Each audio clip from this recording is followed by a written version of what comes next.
Hello, I'm David Pui, a professor in mechanical engineering at the University of Minnesota. So I'm interviewing Professor Benjamin Liu. He is a Regents Professor Emeritus in mechanical engineering at the University of Minnesota. So, Ben, how did you become an aerosol scientist? Can you tell us about your education background and your personal values? Okay. I had a PhD in mechanical engineering from the University of Minnesota in 1960. Actually, my thesis was on solar energy. And then after I finished my degree in 1960, I was trying to start a solar energy program. It turns out at the time, gasoline was sold for 20 cents a gallon, and I found out there was no way for me to raise money to do research in solar energy. So I, by chance, ran into Professor Whitby, and then he told me about the air pollution problems and then the aerosol problems. And that's how I started getting into the field of aerosol research. Okay, tell me about your mentors. Which aerosol scientists were important mentors in your early career, and also how did your mentors influence your choice of research topics? Well, my advisor was Professor Richard C. Jordan. At that time, he was the head of the mechanical engineering at the University of Minnesota, and his main interest is in the refrigeration and also solar energy. So I did my thesis topic on solar energy under him. Then I ran to Professor Ken Whitby. At the time, he was the head of the particle technology laboratory, and he mentioned to me about the aerosols and the small particles. And he said, "Well, would you join me in doing some research in that area?" I said, "Well, I didn't know anything about particles." Then he says, "Neither did I understand know about particles." So that's how we got started. Just two people that eventually built up the particle lab to uh, its present state. Yeah. Okay, Ben, I think every one of us know that you have made a lot of contributions to aerosol science. Now, I like to ask you your contribution in several topics. So let's do it one at a time. First, about aerosol charge neutralization. Well, the first got interested in the aerosol charge neutralization because I was doing the experiments in the laboratory, and then one thing which would control would affect the behavior of airborne particles is the photoelectrical charge. It became clear to me at that time that unless we have a good way of controlling the electrical charge on the aerosols, the results are likely to be not valid because the electrical forces on the particle would tend to turn out to be the most significant force affecting the particle motion and the particle behavior. So then I became interested the way of neutralizing electrical charge. At the time, Professor Whitby has developed a sonic jet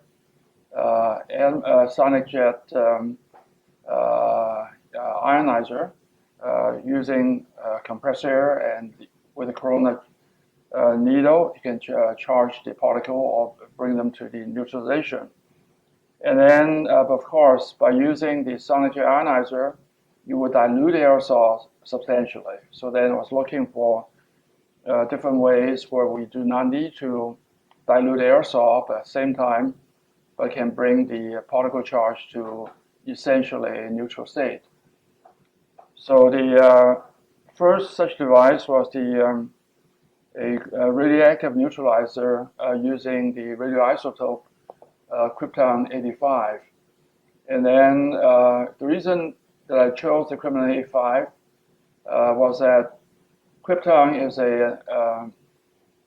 a noble gas.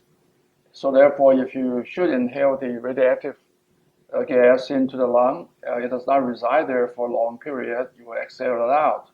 So therefore, it's not like some other chemicals that could be absorbed into the body. Then you'd be affected by the radiation that's inhaled into the lung. So then in addition to that, the krypton-85 has a half-life of 10.3 years. Now that means that if you make up a neutralizer every 10.3 years, its radioactivity would decrease by a factor of 2.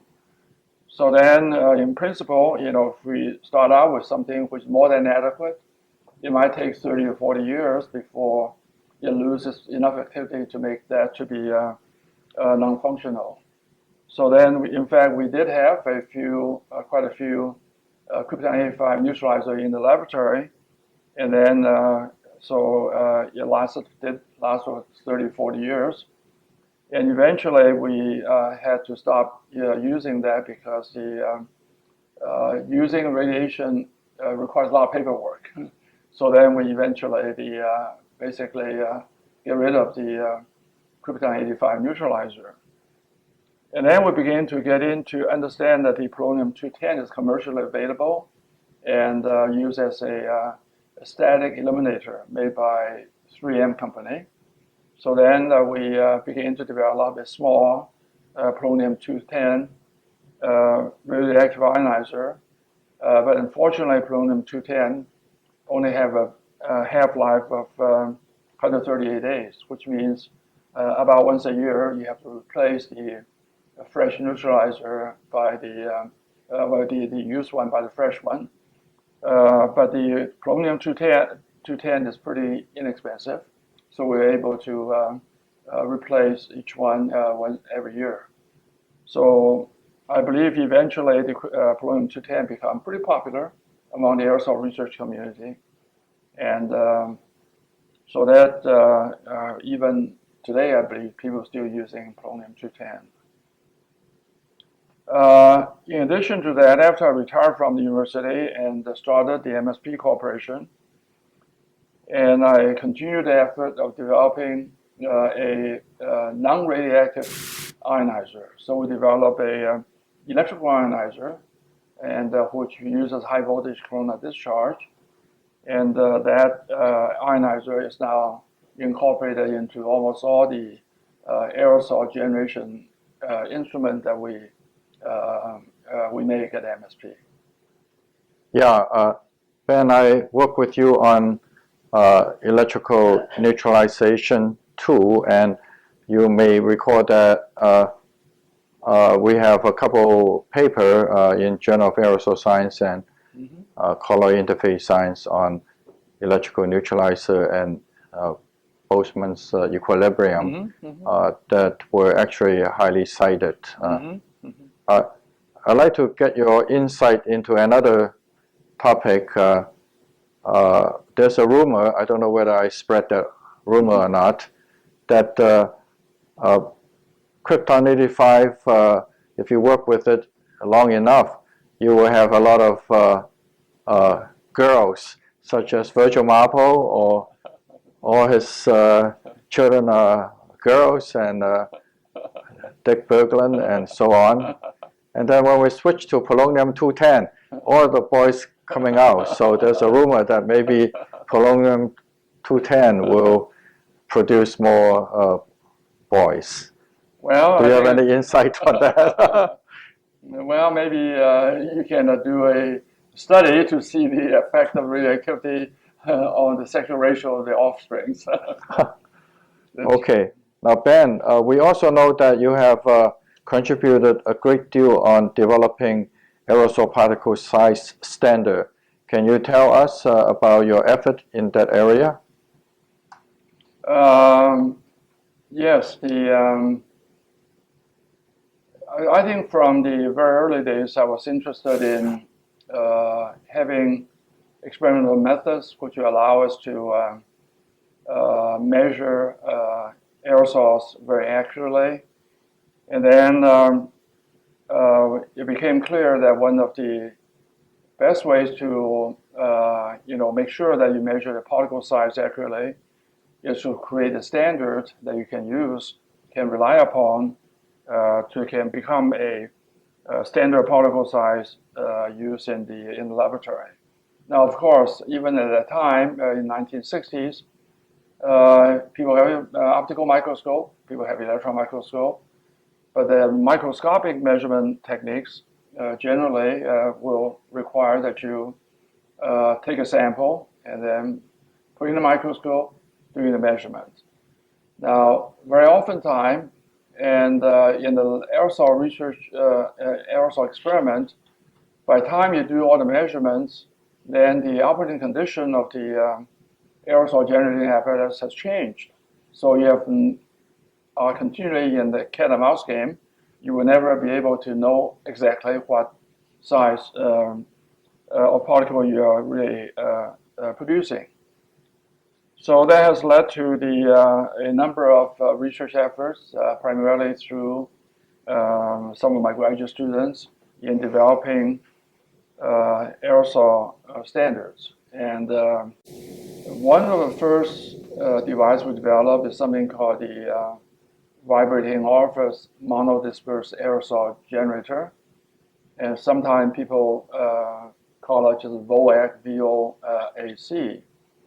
The idea of producing monodisperse aerosol by using a jet of liquid, break them up into uniform sizes is really not new. It was known to a French scientist back in the 1860s, and he found that if you have a liquid jet coming out, if you superimpose on that a vibration, the droplet will turn out to be a very uniform size. But he was using pretty large orifices, the capillary tubes orifices, producing droplets on the order of 20, maybe 100 microns or 200 microns. Whereas in aerosol research, we're interested in the much smaller the droplets, which means two things. You have to start using an orifice which is very tiny, and we were able to find some commercially available orifice, platinum orifice, which are used as the in the electron beams, and then using that as an orifice to produce the vibrating orifice monodisperse aerosol generator. So eventually, this device called a VOAC become commercially available and become one of the most popular instruments used in the aerosol field. So almost all the research laboratories in the world have one such device in their laboratory collection of instruments. Now it turns out that the VOAC can only produce droplets on the order of about 30 microns, and then you can certainly make a solution containing some material of interest, and then a 30 micron droplet. So you let the droplet evaporate. The residue particles then will become also monodisperse. So we're able to make uniform sized particles, both solid or liquid, down to about 1 micron in the particle size. So this is the lower limit of the vibrating orifice monodisperse aerosol generator. Then we have the other problem: what do you do with the submicron particles, which is very, very important in air pollution studies and the environmental measurement. So then we were basically looking at the traditional DMA, differential mobility analyzer. You were heavily involved in that particular effort. As you remember, during the time of the 1960s, early 70s, and Professor Whitby and working with Earl Knudsen has developed the theory for the DMA, which is still very widely cited in the literature. And you and I were working on the electrostatic classifier so that we can put a polydispersed aerosol through the classifier and extract a monodispersed aerosol out of it. So then we developed the DMA, you and I together, developed some micron aerosol standards using the DMA method. Yes, I understand that this is the basis of the recent ISO standard on particle concentration, and I understand that our paper was the first paper that the standard cited. Mm-hmm. Now, Ben, you did a lot of interesting application of aerosol technology. One that gives you a lot of publicity is your effort in aerosol sampling and measurement in Space Shuttle. Can you tell us a little bit about that work? In 1980s, and then by the time I, kind of developed a reputation of being someone who knows something about particles, and I was approached by NASA. They said, well, we have some problems with the particle in the space shuttle. According to the astronaut, when the shuttle, the atmosphere is clean inside the cabin, but the moment you go to the orbit and then you get under zero G and nearly zero G conditions, they find the dust which is collected on the floor would flow into the air. So when the sunlight coming through the porthole, and they begin to see a lot of dust floating in the air. So then before they can set up anything to control the dust, they thought it'd be useful to do some measurement in Space Shuttle. So then they gave us a contract or a grant. So over a 2.5 or 3 year period, we developed something called the Shuttle Particle Monitor, which is a simple light scattering photometer that can measure monitor the total aerosol concentration of the dust which is floating in the space atmosphere. And then we also developed a shuttle particle sampler.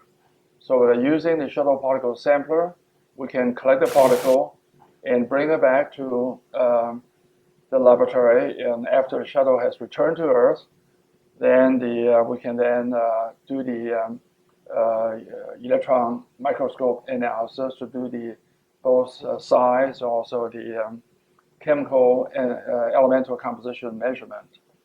So through these measurements, then that provided data that NASA needed. So eventually they put in an air cleaning system in the space shuttle, which I think might still be used in the current space shuttle. Unfortunately, the shuttle that the carrier instrument for 2 different missions was Shuttle Columbia, and which unfortunately crashed in 1990, I think, 1990. So unfortunately, the 3 astronauts died, including Sally Ride, who is the very famous woman school teacher, becoming an astronaut. So that was the one program that our laboratory was involved in the space shuttle program. So maybe we should advocate putting the system into Martian exploration. Maybe we might capture some bugs in Mars, right? Well, in fact, you may remember that the person, Professor Al Neer at the physics, and they have setting up the probes by the rocket to measure the comet dust.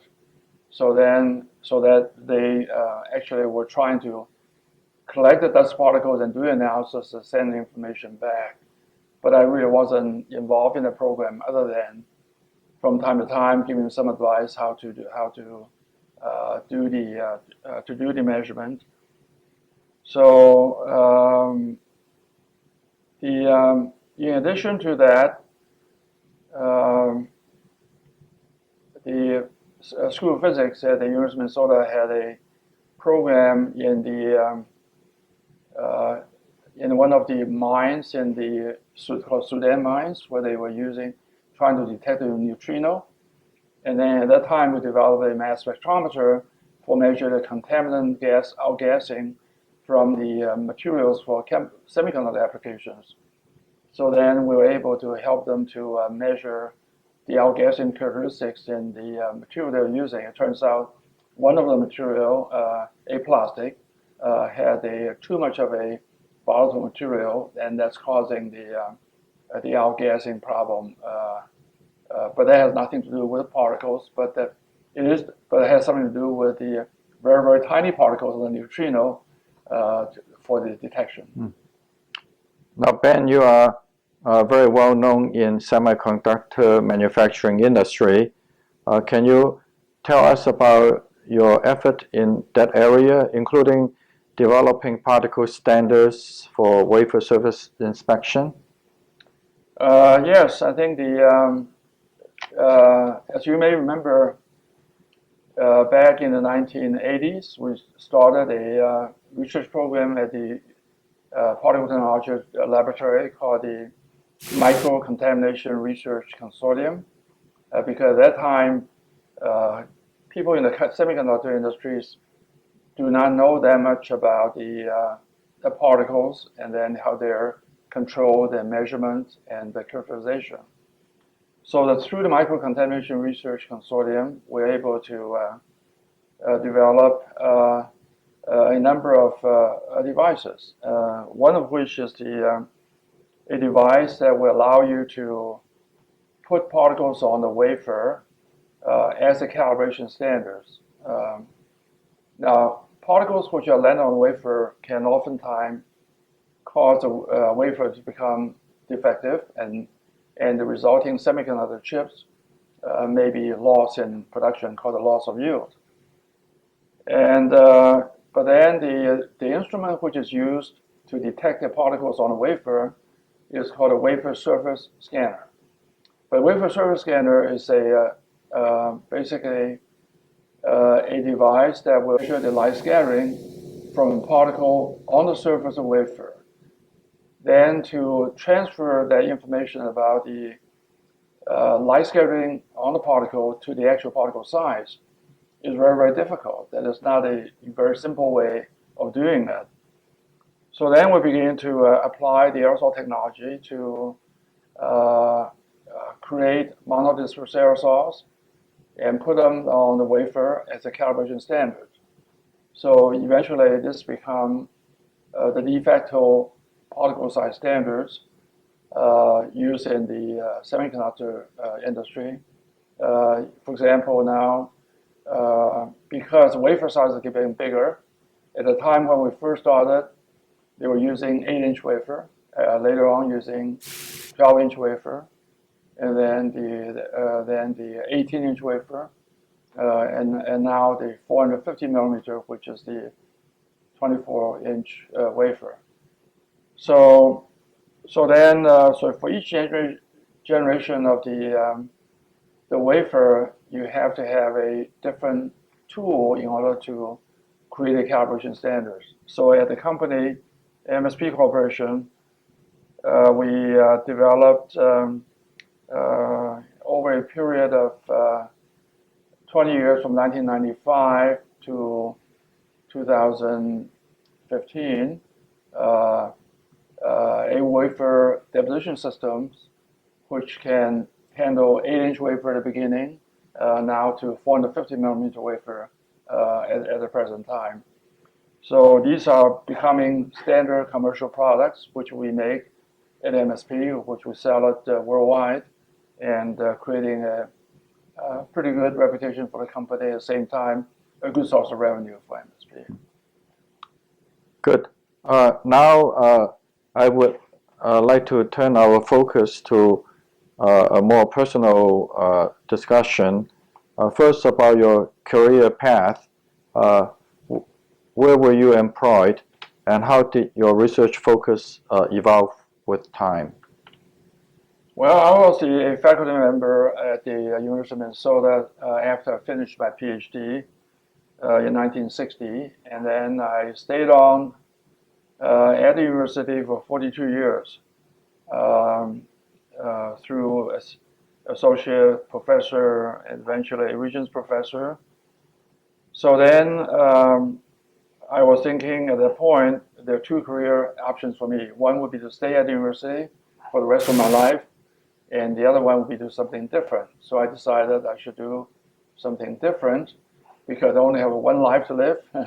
So then I can use the knowledge that I gained at the university to develop commercial product. So therefore, the university career and the commercial career, industrial career, is really not very much different. They involve creating measurement instrumentation, doing the measurement. The only difference is by the way that we raise revenue. At the university, you can write a proposal to the government agencies to get funding. We can start a consortium like the one that you're now heading up, the Filtration Research Consortium, and then which will bring annual contributions from the consortium members to give you the source of revenue to in order to carry out the basic enterprise research of interest to that group of companies. So therefore, in my mind, I never have any gaps in my career when I switch from the university to the commercial industrial environment. And then they say the proof of the pudding is in the eating. Mm-hmm. So therefore, the proof of pudding in the university research is that whether your research will be cited by your colleagues or get funded by the governmental agencies.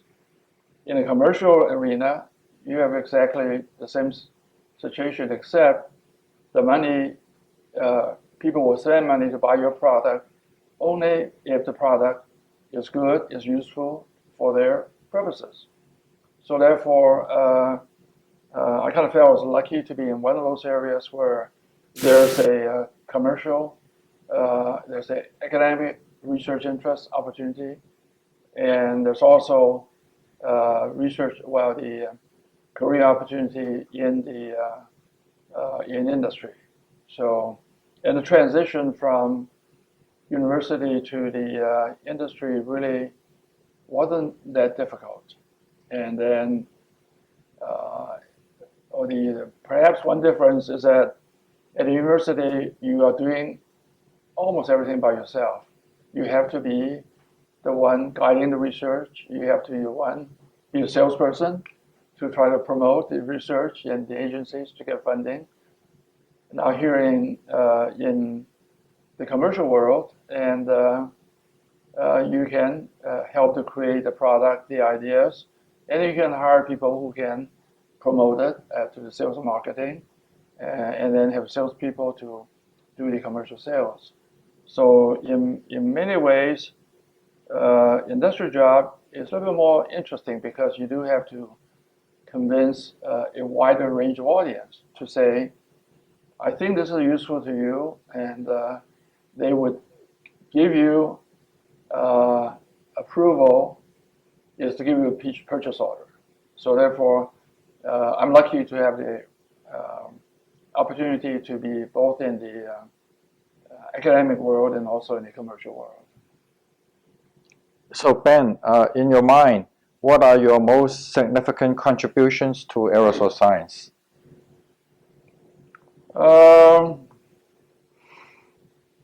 My most significant contribution to aerosol science, I think probably the research in aerosol instrumentation and the development of the practical tools to make the aerosol measurement more accurate and more user-friendly, and helping to make the aerosol becoming more of a science than as an art at one time. As you remember, even at the time when you first started, there's a lot of art involved in how to make different things. But now now we can really can say, well, we have 1 micron particle. You will know it's 1 micron, and within plus minus maybe 1%. In some cases, can be parts per million type of accuracy. So then, I think the aerosol now finally has become an aerosol science. I think experimentally, it become a science rather than an art. Well, of course, we all recognize your contribution in aerosol instrumentation. That's why AAAR create this Ben Lu Instrumentation Award in recognizing your accomplishment. Now, next, what contributions, discoveries give you the greatest satisfaction? Well, I think in the research, it became very clear even when I was at the university, we find a number of things we develop have some commercial value. So then we begin to apply for patent on those inventions. And then because if you wanted to have a technology to be licensed to some other company, generally it would be better if you have a patent available. So therefore, that's one way of protecting your intellectual property. So as a result of that, and I became very interested in the inventor, becoming an inventor. At the university, I think I and some of my students together may have 20 or 30 different patents, but over at the company MSP Corporation, we have roughly about 100 patents. Some are US patents, some are the worldwide patents, and so forth.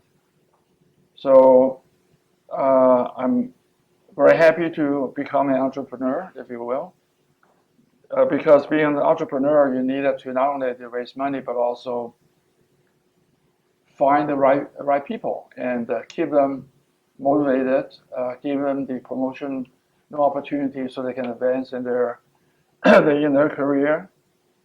So so I'm happy that I've been able to establish a business enterprise. Well, right now with 55 employees, roughly 45 are in the U.S. and another 10 in South Korea.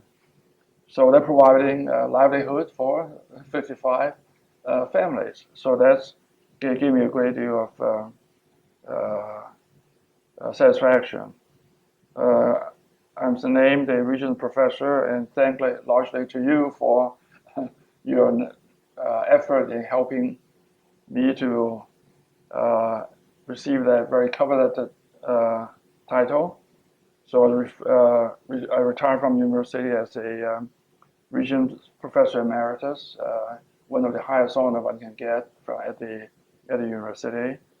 I'm a member of the National Academy of Engineering, and inducted into Minnesota Science and Technology Science Hall of Fame, and also Minnesota Inventor Hall of Fame. So those are some of the so-called accomplishments. Yeah. So of all this contribution discoveries, what motivates you to work on these problems? I think the motivation comes from the interest. I don't think other people can motivate you too, but in order for you to have a sustained interest in some topic or some area of work, you have to be your own motivator. So therefore, I think because I find the things I have been doing for the last, how many years, 50 years, And this was so interesting, so I never lost interest in these things. So that the personal curiosity and interest are I think the primary driver. I think you will find that will be not just in scientific endeavor, but also in the other endeavors too.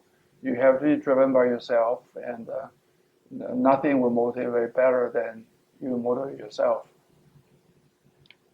So, what role did co-workers and collaborators play in your work?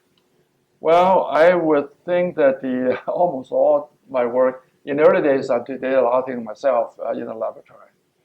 As time goes on, I find out what the work I do the best is basically conceive the idea of some theoretical work, experimental work, and then to implement those ideas into practice, you need help. That's why at the university, we're lucky to have some highly talented students, very intelligent people that can do the work much better than I can do myself. I would say that my role then has basically shifted from that of the doers and getters to one of motivators, and then helping to establish the idea so other people can use those experience to become trained as a scientist, eventually can become a good scientist and engineers by themselves. So I kind of feel I'm very fortunate to be at the University of Minnesota. It's a good school and good environment. I've never regretted for a single moment that I have made the wrong choice in terms of where I want to go work for or where I want to go to education. I had opportunity to go to quote unquote much more famous Eastern colleges or the Ivy League colleges. I, for one, I've never been mesmerized by the reputation only. I think that was also a choice too myself. So. Okay, I have a final question for you. What would you do differently if you were beginning your career now? Well, aerosol is a very crowded field now, and this meeting alone, there's 1,000 people attending in round numbers, and so it was very competitive, and a lot of things has been explored by the very talented people over extended period of time. I still remember when I was reading somewhere say, well, what's the best advice you can give to people who are starting college? And the person told me, well, trying to find a short registration line. Somewhere that's not too many people are interested. You have less competition when you graduate and get a job.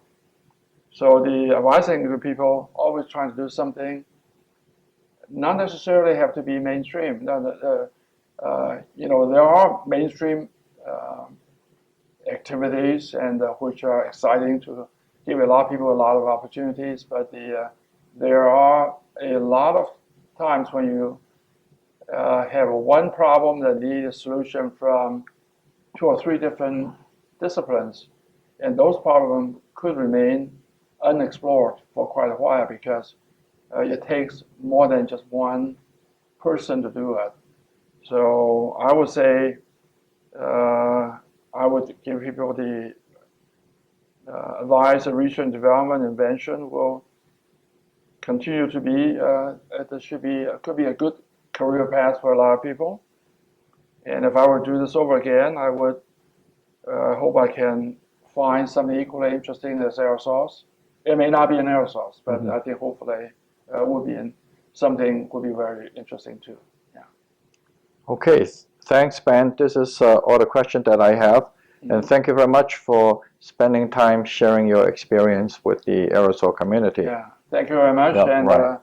To be a colleague and collaborator for many, many years. I really appreciate that. Okay, thank you.